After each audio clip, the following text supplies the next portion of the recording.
Assalamualaikum warahmatullahi wabarakatuh. Sama-sama kita hormati Pak Direktur, Pak dan semuanya ini senior semua ini kayaknya. Terus juga pada teman-teman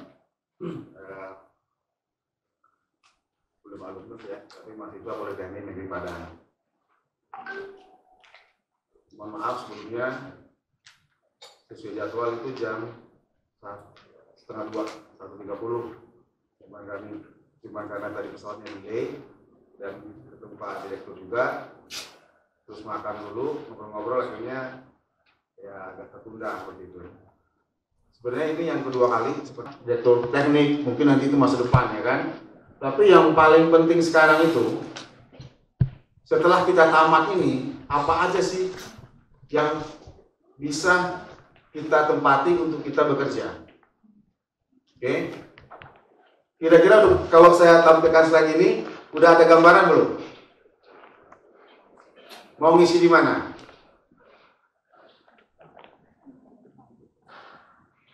Ayo. Hah? Oke, itu ada di sana, sebelah sana itu personalia dan umum. Tadi kan ada administrasi ya. Kemudian keuangan. Nah, kemudian ada bagian di bawah manajer juga untuk teknik dan produksi. Kemudian yang sebelah kanan itu pemasaran dan distribusi. Kira-kira kita di mana nih posisinya ini? Teknik dan produksi. Turunannya kita bisa lihat, itu ada teknik, ada produksi, ada pemeliharaan, lead bank atau engineering, ada proses, utility, QC, dan sebagainya. Ini confirm kita bisa masuk ke situ. Baik mesin, Bekasi, lebih tepat lagi Cikarang, dan mungkin banyak juga alma mater kita yang kerja di situ, di Denso. Nah, di Denso itu kita bisa sebagai maintenance atau proses produksi atau quality control atau engineering product, itu bisa ya. Oke, ada lagi yang lain? Ini tamat tahun berapa nih? Rencana tahun ini tamat? Insya Allah. Sudah sidang belum? Nah, sudah. Harus banyak nanya harusnya. Bapak-bapak dan ibu semuanya. Assalamualaikum warahmatullahi wabarakatuh. Waalaikumsalam. Ya, perkenalkan Pak, saya Ilham Lazukri dari jurusan Elektro, Prodi 4 Teknik Telekomunikasi. Di sini saya mungkin sedikit terlambat dari datanya, mohon maaf, dan saya mungkin menyimak di bagian sales dan marketing engineer ini. Nah, di dunia kerja itu biasanya, mohon maaf, kami dengar dari senior-senior dari telekomunikasi itu biasanya ada di subkon, vendor dan segala macamnya, baik itu di PT-PT seperti Huawei, Telkom Akses dan lain-lain sebagainya. Nah, untuk dunia kerja, untuk kami yang lulusan di Politeknik itu yang angkatan, mohon maaf, untuk yang lulusan D3 ataupun D4 itu Pak, ataukah kita harus menjurus kepada jurusan kita atau prodi kita? Apakah sesuai dengan pekerjaan kita nanti sesuai dengan jurusan atau prodi kita? Nah, kalau misalnya sesuai ataupun tidak sesuai, apakah kita bisa atau untuk menjadi sales marketing ini bisa untuk bagaimana karir kita di bidang-bidang yang kita inginkan ke depannya? Mungkin sekian Pak. Wassalamualaikum warahmatullahi wabarakatuh. Engineer atau marketing engineer ini lebih luas. Jadi contohnya tadi dari telekomunikasi ya. Telekomunikasi itu bisa jumping juga ke satu prodi tadi, itu bisa semua. Contoh saya punya produk nih. Saya punya produk itu namanya BAE. BAE itu baterai. Ya, pabriknya ada di Jerman. Tapi untuk penjualan di Indonesia itu ada di saya. Ya. Minimal equipment yang kita butuhkan untuk itu adalah elektro. Jadi boleh listrik, elektronika, atau komunikasi. Gitu loh. Jadi banyak banget itunya pengembangannya. Atau tadi juga Huawei itu bisa diisi semua, gitu. Lagi gila-gila sekarang Huawei. Desain masa depan kita. Nah, jadi sekalian mungkin nanti di dalam waktu longgar Anda silakan nanti cek medsosnya, cek profilnya, sehingga Anda tahu orang seperti apa nih yang kita bawa ke sini untuk bisa memotivasi adik-adik sekalian. Ya, jadi artinya apa? Apa yang dia sudah dapatkan dan apa yang sudah disampaikan ini hendaknya menjadi hikmah dan pelajaran bagi kita. Nah, saya teringat ya, kita di kampus ini selalu memberikan kegiatan-kegiatan kewirausahaan. Nah, ternyata benar ya, bahwa engineer itu harus sejalan dengan marketing. Nah, kemarin saya ketemu dengan alumni Politeknik. Bahasa sederhananya begini, saya di 3 teknik listrik, Pak. Saya sudah biasa bekerja listrik. Anak listrik, anak Politeknik itu bisa membuat. Tapi di saat kita hanya mampu membuat, kita akan tetap membuat dan kita tetap akan jadi pekerja. Lalu gimana? Kenapa kok Anda bisa seperti ini pada hari ini? Sehingga saya belajar bagaimana menjual. Sehingga produk yang saya buat ini, saya belajar bagaimana menjualnya. Nah, setelah itu saya bisa menjual gimana? Karena apa? Ternyata orang yang menjual ini gajinya lebih besar. Salam investigasi channel TV. Pemirsa investigasi channel TV, kalau tadi kita sudah meliput ya secara khusus, liputan khusus bagaimana sih saat ini Politeknik Negeri Andalas Padang mengadakan seminar dengan para mahasiswa yang bakal tamat. Dan ini kan menjadi pertanyaan, setelah tamat mereka mau apa gitu. Dan saat ini kita sudah kedatangan 2 narasumber, Bapak Surpayendri, salah satu Direktur Politeknik Negeri Padang, dan di sebelah kiri saya Abang Andi Esti Putra. Beliau adalah alumni Politeknik Negeri Padang. Dan tadi mereka sudah berbagi pengalaman.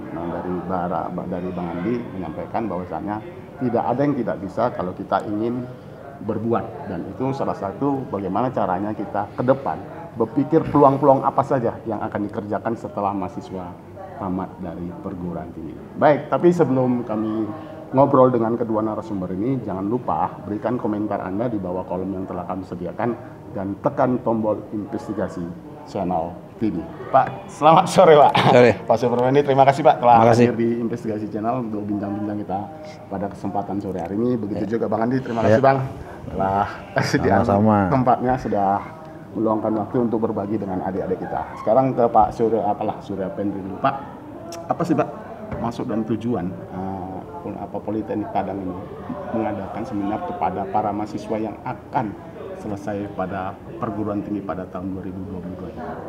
Baik, jadi begini, kita bersyukur ya pada hari ini bisa memberikan sedikit wawasan kepada adik-adik mahasiswa, terutama yang mereka yang mau tamat gitu loh kan. Nah, tujuan kita itu adalah bagaimana nanti masa tunggu dari lulusan itu lebih singkat. Nah, harapan kita dengan adanya kegiatan yang dilakukan, dengan sharing yang dilakukan oleh alumni dan begitu juga oleh praktisi dari industri, ini tujuannya adalah untuk memberikan wawasan kepada mahasiswa kita dan juga kepada kita sih sebetulnya pihak manajemen dari Politeknik Negeri Padang, untuk memberikan strategi atau langkah-langkah yang harus diikuti, yang harus disiapkan yang terutama dan harus diikuti oleh adik-adik ini, sehingga di saat mereka itu tamat dari Politeknik itu nanti mereka itu sudah persiapkan langkah kemana, perusahaan seperti apa atau bidang apa yang mereka itu harus geluti sesuai dengan passion mereka gitu loh. Sehingga dengan persiapan yang kita lakukan atau bekal yang kita berikan kepada mereka ini, mereka itu bisa mempersiapkan sehingga secara institusi indikator kinerja utama kita adalah masa tunggu lulusan itu bisa tercapai dengan baik. Nah itu, kebetulan dengan adanya Pak Andi yang kebetulan juga alumni kita dan beliau juga sebagai pengusaha ya yang sudah punya perusahaan sendiri dan juga sudah merekrut alumni Politeknik. Jadi ini kesempatan bagi kita untuk meng-hire beliau untuk memberikan pembekalan terkait dengan pengalamannya, dan ada di dua sisi sebetulnya. Pengalaman sebagai mahasiswa, lalu apa yang dialami setelah itu tamat, lalu apa problem yang dihadapi oleh beliau sebagai owner atau sebagai pengusaha pada hari ini menghadapi lulusan-lulusan gitu loh. Sehingga itulah kita coba terjemahkan di kampus ini, lalu ini kita sampaikan. Nah, mudah-mudahan ini menjadi hal yang positif ya. Dan adik-adik itu kita upayakan bagaimana mereka itu bisa mempersiapkan diri untuk hal yang seperti itu. Kira-kira seperti itu. Oke Pak, tadi cukup menarik yang Bapak sampaikan, bahwasannya passion ya. Bicara passion itu kan artinya itu kan salah satu tren artinya merek yang bisa diciptakan Pak. Kira-kira dengan Politeknik lah yang saat ini sudah begitu banyak para alumni mahasiswa yang telah dilahirkan itu. Kira-kira sejauh ini Pak, sudah banyak kan alumni PNP ini mampu memberikan passion tersendiri dan mampu memberikan kontribusinya untuk bangsa ini? Baik, banyak. Jadi sekarang ini alumni Politeknik itu lebih kurang 30.000 ya. Kita berdiri pada tahun 1987. Tahun 90 itu kita sudah meluluskan alumni. Jadi total alumni kita itu sekarang lebih kurang 30.000. Nah, itu sudah tersebar ke berbagai daerah, baik itu di Indonesia maupun ke luar negeri. Dan itu berbagai profesi. Ada juga yang bekerja di industri, ada yang sebagai pengusaha, ada yang politisi juga, ada yang di militer, ada yang jadi PNS seperti saya ini gitu loh kan. Nah, jadi apa yang kita maksud dengan passion yang kita sampaikan itu tadi adalah bagaimana si mahasiswa ini mengetahui dalam dirinya itu kira-kira dia itu maunya kemana sih gitu loh. Lalu kemampuannya ada enggak di situ? Kalau seandainya dia maunya ke situ, kemampuannya enggak ada, sehingga di dalam proses ini mereka itu bisa belajar. Nah, itulah makanya kita hadirkan beberapa narasumber ke sini supaya mereka itu tahu strategi bagaimana menemukan passion itu tadi. Nah, bagi yang sudah menemukan passion itu tadi, sehingga nanti dia bisa menentukan, saya passion saya di sini loh. Sebagai seorang teknik mesin, saya sudah belajar membuat. Tapi apakah saya hanya bisa membuat? Mungkin di dalam diri saya itu saya mungkin suka berdagang lah, suka berorganisasi lah kan seperti itu. Sehingga tadi Pak Andi juga udah mengarahkan, bagaimana kalau seandainya kamu mengambil posisi sales engineer, ini ilmunya kamu tahu, belajar lagi nanti bagaimana menjual, uangnya juga menjanjikan kan seperti itu. Nah, jadi kita sampaikan ini sehingga si mahasiswa atau calon lulusan ini kita harapkan nanti wawasan itu terbuka di situ gitu loh. Nah, sehingga nanti mereka itu akan mengambil sikap atau memutuskan, saya ternyata hobi saya itu di sini. Nah, sehingga nanti itu akan melakukan percepatan bagaimana nanti mereka itu bisa memasuki dunia kerja dengan baik. Nah, harapan kita kan tidak seperti itu. Dua kata kunci yang disampaikan oleh Pak Andi tadi di dalam materi yang disampaikan itu tadi, yang pertama, sebagai seorang orang politeknik kita harus mampu membuat. Setelah itu yang kedua kita harus mampu menjual. Karena kalau seandainya kita hanya mampu membuat, sampai ke depan kita tetap akan jadi pekerja gitu. Tapi kalau seandainya kita mampu menjual, memarketingkan, otomatis nanti wujudnya adalah pengusaha gitu loh. Dan ini yang dia sudah lakoni, dan inilah yang kita coba sharingkan. Harapan kita kan seperti itu, Pak. Karena semakin banyak pengusaha, otomatis nanti akan semakin banyak tenaga kerja yang akan diserap gitu loh. Akan diselamatkan. Harapan kita kan seperti itu. Nah, Pak Andi adalah salah satu dari sekian banyak lulusan kita yang sudah berwirausaha atau sudah menjadi pengusaha gitu loh. Dan dia juga salah satu dari sekian banyak alumni Politeknik yang kita hadirkan di kampus kita ini. Itu, Pak. Oke, saatnya sekarang gantian Bang Andi lah. Bang Andi, tadi Abang sudah menyampaikan bahwasannya bagaimana trik dan teknik. Ya, saat ini kita terus terang dalam begitu era globalisasi, Pak ya. Begitu persaingan dunia industri itu sangat ketat. Artinya, memberikan pandangan pada adik-adik ini bahwasannya motivasi agar kita mampu berusaha dan berbuat itu apa sih Bang yang bisa disampaikan tadi waktu trik-trik terhadap adik-adik itu semua? Iya, baik Bang.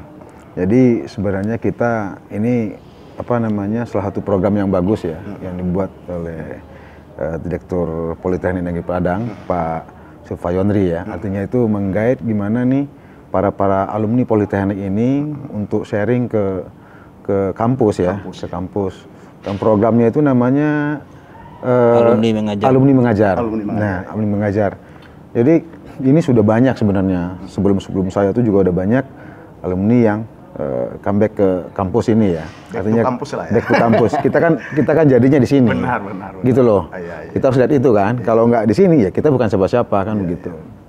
Jadi kita punya feel. Kita harus balik ke sini. Nah, kebetulan event ini ini adik-adik yang ada apa bentar lagi mau wisuda kan. Ya. Kita kan tahu kompetisi dunia usaha itu kan sebenarnya lumayan ketat. Ya. Kalau secara akademis kita di Politeknik ini sudah nggak diragukan lagi, ya kan. Selain kita bisa membuat atau maintain segala macam, itu sudah masuk dalam salah satu kurikulum kita sebenarnya. Jadi nggak ada isu lah kalau untuk itu. Tinggal pengembangannya aja. Gimana adik-adik ini nanti selain bisa membuat, bisa menjual juga, bisa jadi pengusaha juga, atau mereka mau kerja, sebenarnya apa sih bagian-bagian apa saja sih yang membutuhkan lulusan seperti Politeknik ini, banyak sekali gitu. Nah, salah satunya tadi saya coba kasih gambaran itu. Selain kita masuk ke produksi, ke maintenance, ayo ini ada bagian satu lagi yang juga dibutuhkan salah satu syarat requirementnya itu adalah anak teknik juga seperti itu. Jadi sebenarnya gini Bang, artinya ini kan passion, kalau bicara kita passion kan. Anak Politeknik ini mereka rata-rata kan STM Pak ya. Kalau rata-rata enggak juga tuh Pak. Enggak juga Pak ya. Bercampur Enggak, ya. sekarang enggak itu ya. Jadi Bang, dia kan mulai passion. Artinya mereka tidak diberi bekal, dibekali artinya untuk bersaing dalam dunia global. Artinya persaingan dunia usaha itu kan begitu sangat ketat. Artinya apa sih trik yang bisa disampaikan pada adik-adik itu Bang? Agar kiranya mereka juga mampu menjadi pengusaha-pengusaha muda untuk kedepannya. Ya tahap pertama mungkin setelah mereka lulus, mungkin mereka akan mencari pekerjaan. Nah tadi kita sudah coba sharing, kalau dunia pekerjaan industrial itu seperti apa sih? Apa syarat-syarat minimumnya harus kita penuhi? Nah makanya tadi saya bilang sama Pak Direktur juga, kita sebenarnya secara akademis sih udah fine-fine aja, nggak ada isu untuk itu gitu loh. Cuma kan pada saat nanti kita berkompetisi di, contoh di Jakarta atau di Batam. Nah kita kan bersaing dengan universitas-universitas lain kan. Nah hal-hal yang kita coba sampaikan kepada adik-adik tadi itu sebenarnya lebih ke personality saja. Personality saja. Artinya mereka jangan sampai nggak percaya diri dengan apa yang mereka miliki gitu. Toh mereka ini dibentuk bisa membuat, bisa memproduksi, bisa mendesain. Gitu ya. Nah itulah kelebihan kita nih sebenarnya nih. Jadi mungkin kalau dulu kita belum ada D4 ya Pak ya. S1 dulu ngedesain kan. Kalau kita bisa buat, bisa desain. Ini kelebihan kita. Makanya Politeknik itu peluang pekerjaan itu 90% lah. Kecuali mereka nggak mau kerja ya, itu beda lagi. Optimis tuh. Optimis. Gitu loh. Dan itu sangat dibutuhkan. Dan kita ada di middle antara lulusan STM dengan sarjana awalnya. Nah yang dibutuhkan industrial itu yang sebenarnya yang di level ini. Kira-kira seperti itulah. Gitu Bang. Oke Bang. Jadi Bang, Pak Andi, artinya setelah mereka ditamatkan, mereka juga artinya sebagai alumni lah juga kan. Tipnya yang sudah diberikan adik-adik ini kira-kira mampu nggak mereka bersaing untuk ke depannya itu Bang? Kira-kira. Ya. Kalau melihat SDM yang kita miliki lah. Berdasarkan record lah, kita bicara record ya, analisis ya. Ya. Alumni Politeknik itu nggak lama-lama kok nganggurnya. Mau dimanapun. Hidup ya. Hidup. Ya kan? Iya. Karena di industri dibutuhkan. Dibutuhkan. Ibaratnya ini lulusan Politeknik ini kalau bahasa gaulnya lulusan serba bisa. Serba bisa. Mau apa aja ayo. Nah, berdasarkan record kita itu ya yang emang nggak bekerja itu ya mungkin ya karena mereka nggak mau saja. Tapi kalau normatif ya semuanya bisa. Ini. Jadi mungkin saya tambahkan ya, yang untuk lulusan Politeknik ini. Jadi begini, kita memang targetnya seperti itu. Jadi kita di Politeknik itu bukan hanya menerima mahasiswa lalu memproses mereka itu lalu menamatkan. Gitu. Tidak seperti itu. Jadi pekerjaan kita itu adalah setelah kita menamatkan, itu nanti bagaimana mereka itu bisa sampai di industri. Jadi artinya kita tidak hanya berbicara masalah input, proses, dan output. Tapi kita juga berbicara masalah outcome. Nah, untuk outcome ini dari awal mereka itu masuk di Politeknik Negeri Padang ini, itu kita sudah desain dia. Ya kan, di saat mereka itu mendaftar di sini, semua persyaratan sesuai dengan bidang keilmuan, sehingga ada beberapa program studi itu yang akan diambil. Itu yang pertama. Setelah dia masuk di sini, kita memang siapkan beberapa, ya tidak boleh narkoba atau ada beberapa ketentuan yang lain, ya kan, tidak boleh bertato apa semua. Nah itu kan semacam satu karakter. Setelah itu kita masukkan dulu ke barak militer. Kita ikuti mereka itu ke pendidikan dasar kedisiplinan atau yang saat ini disebut dengan pembinaan mental dan disiplin atau yang seperti bela negara lah. Nah kita bekerjasama dengan Rindam 1 Bukit Barisan. Nah tujuannya apa? Tujuan itu mereka itu bisa menjadi mereka diri sendiri karena ini adalah interval dia selama di SLTA ke perguruan tinggi, sehingga inilah start awal untuk mereka itu masuk ke dunia perguruan tinggi. Nah itu kita persiapkan. Dan begitu juga selama proses di kampus ini, ya kan, dengan sistem kami itu paket semester, di saat mereka itu lebih banyak bekerja di labor dan di bengkel, artinya sikap dan perilakunya itu menjadi suatu hal yang sangat penting bagi kami di sini. Jadi kehadiran mahasiswa, kedisiplinan mahasiswa itu di sini harus terukur gitu loh. Sudah digembleng itu Pak? Sudah digembleng, ya kan. Mulai dari masuk dia di bengkel atau di lab saja, yang pertama itu mereka itu harus baris gitu loh. Berbaris dulu, berdoa dulu, terus nanti di absen dulu. Di situ nanti akan ketahuan, ya kan. Ini teman kamu kenapa tidak hadir? Ini dosen mengabsen. Ini pasti akan di situ pasti akan ada interaksi gitu loh. Nah, kalau seandainya nanti mereka itu bisa masuk di industri, otomatis industri mana yang tidak membutuhkan orang tidak disiplin pada hari ini? Ya kan? Itulah kelebihannya. Ya kan? Sehingga karakternya itu terbentuk. Lalu industri itu membutuhkan orang yang bisa kerja tim. Di saat mereka itu berbaris saja, otomatis nanti dia akan mengenal temannya. Kenapa temannya tidak adil? Sakitkah dia? Ya kan, ada persoalan ke dia atau ada masalah lain ke dia. Mereka itu dari situ sudah mengenal gitu loh. Sehingga budaya ini nanti yang akan diterjemahkan ke industri, karena di industri tidak mungkin bekerja sendiri kan. Ya, benar-benar. Ya kan? Nah, jadi sistem yang ada di kita di sini ini adalah untuk membangun karakter yang baik atau nilai-nilai positif yang baik, sehingga nanti si lulusan kita itu nanti bisa diterima di industri gitu loh. Dan lulusan kita itu bisa diminati oleh dunia industri. Jadi seperti itulah proses yang kita lakukan pada hari ini. Nah di kelas juga gitu. Kelas kita itu kecil, 28 orang satu kelas. Sehingga si dosen itu bisa mengenal mahasiswa lebih dekat. Itu kalau di kuliah teori. Kalau di kuliah praktek lain lagi. Mungkin satu kelas itu dibina oleh 2 orang atau 3 orang atau 4, bahkan di mesin itu ada 4 orang satu kelas gitu loh kan. Jadi dibagi kelompok-kelompok 6 orang satu grup. Ya. Nah sehingga apa? Sehingga interaksi itu bisa jalan. Ya kita juga bisa mengetahui gitu loh kan sejauh mana kemampuan dari mahasiswa itu tadi. Jadi mahasiswa itu di sini tidak hanya dilepaskan seperti itu saja, tapi memang dibimbing, dimentori, sehingga nanti target dari capaian pembelajaran dan kompetensi yang kita inginkan itu bisa dapat gitu loh.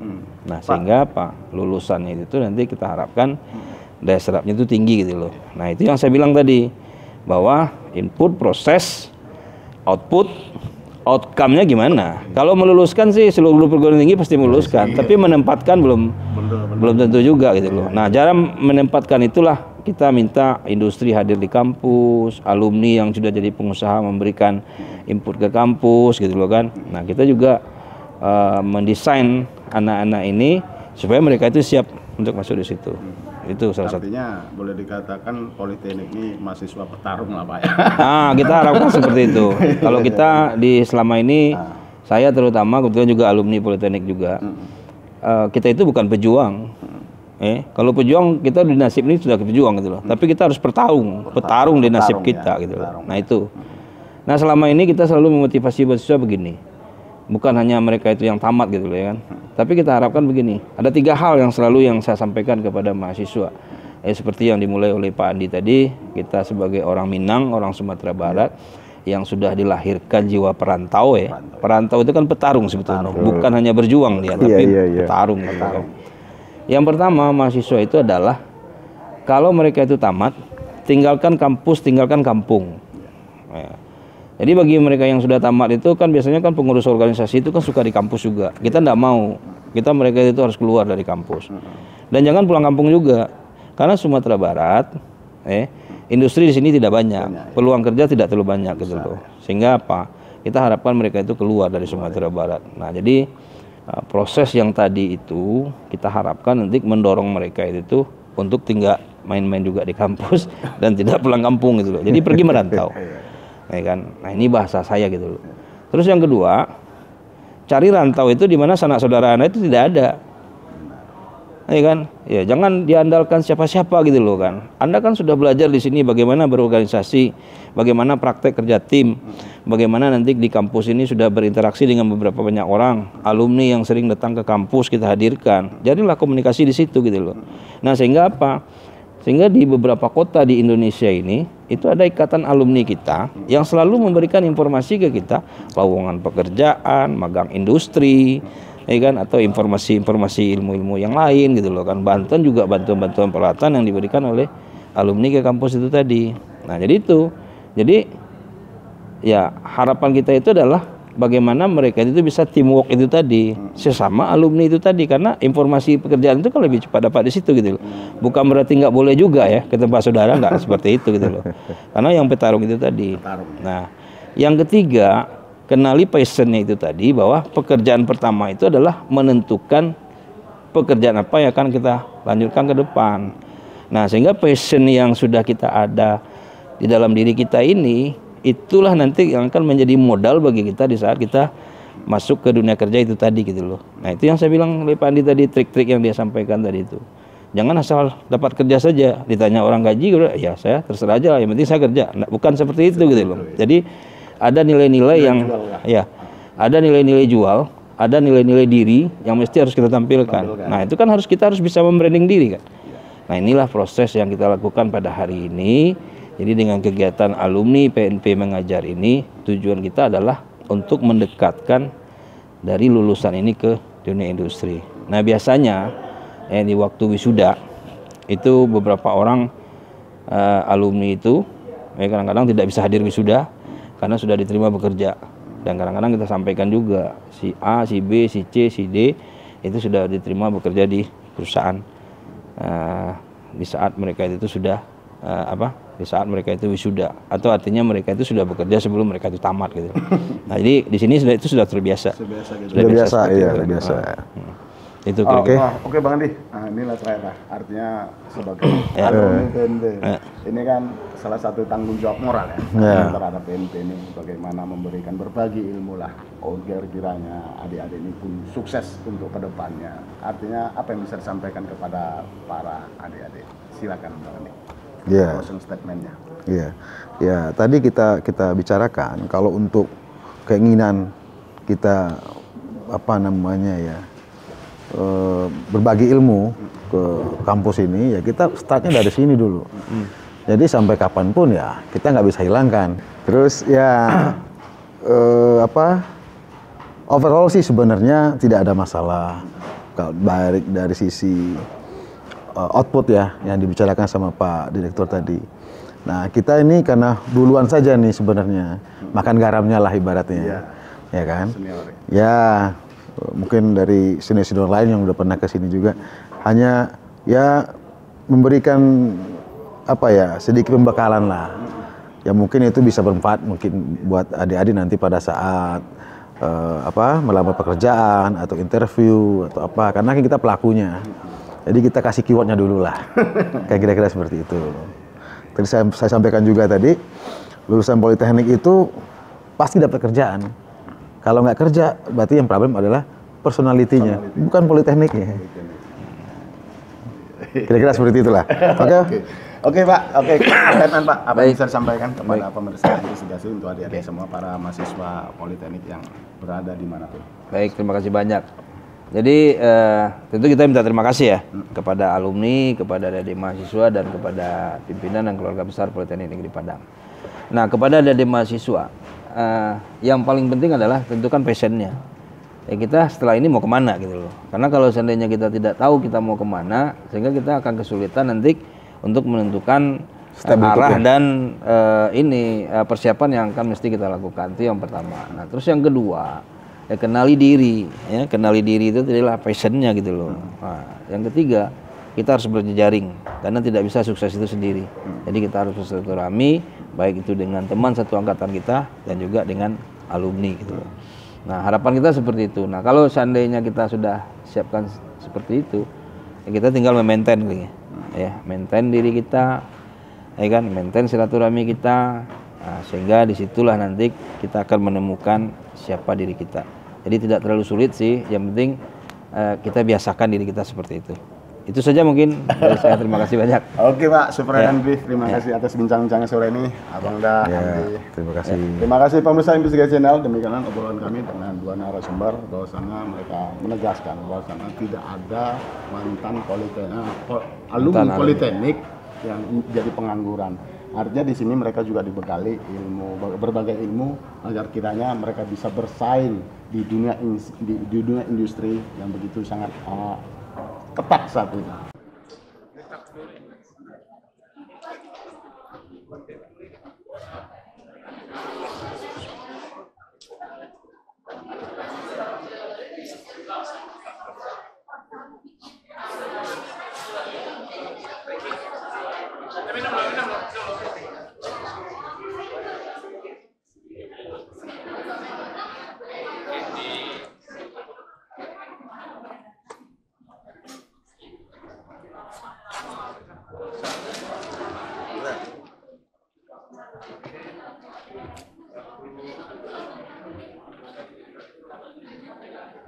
Kemudian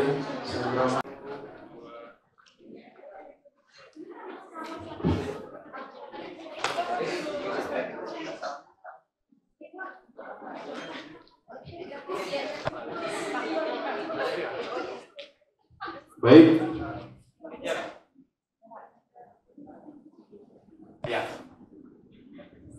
Baik. 1